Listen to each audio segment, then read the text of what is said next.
আমি একটু জলটা নিয়ে আসি। কি কেমন চমকে দিলাম বধুয়া?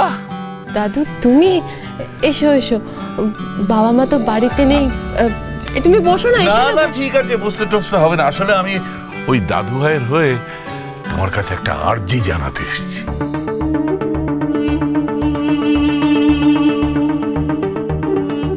এই দাদু ভাইয়ের তোমাকে কিছু কথা বলার আছে।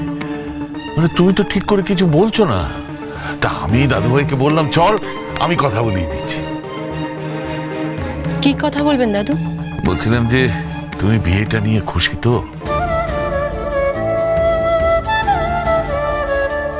মানে আমার এই নাতিটাকে তোমার পছন্দ হয়েছে তো?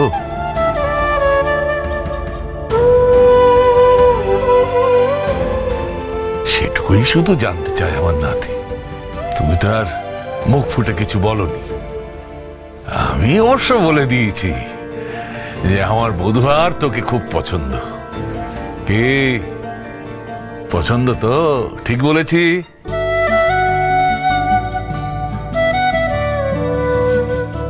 আসলে কি জানো তো, বিয়ের তো সব ঠিকঠাক হয়ে গেছে, কিন্তু আমার নাতি তো রাত্রিবেলা ঘুমোতে পারছে না, থেকে থেকে উঠে পড়ে, ধরপড় ধরপড় করে।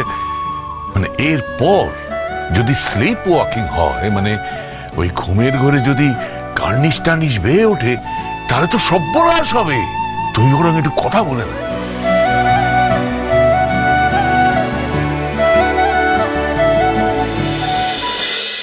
উনি কে বধুয়া? তমালদা, আমার অফিসের কালিগ, ক্যামেরাম্যান। ও, তুমি নিউজ ক্যামেরাম্যান, মানে নিউজ কভার করো তুমি? Very interesting, very interesting. ইয়ে, তোমার সঙ্গে তাহলে তো আমার খুব জরুরি কথা আছে। মানে কোথায় কোথায় কোথায় বলা যায়? দাদু ওইদিকে একটা বারান্দা আছে, হ্যাঁ ওইদিকে। ওদিকেই যাই। হ্যাঁ মানে একটু পার্সোনাল তো। ঠিক আছে। হ্যাঁ আমি একটু বারান্দায় যাচ্ছি। আসো ভাই।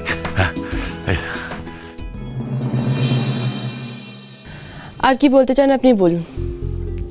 আপনার তো যা করার আপনি করেই দিয়েছেন। আমার মা বাবাকে কনভিন্স করেছেন, আর নিজের বাড়ির লোককে তো কনভিন্স করে রেখেই ছিলেন।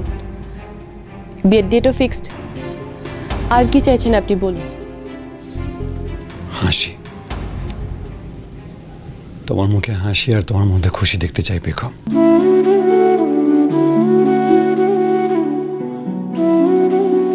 পেখম তুমি খুশি তো? মানে এই বিয়েটা করতে চাইছো তো? তোর মধ্যে কোনো দ্বিধা নেই তো?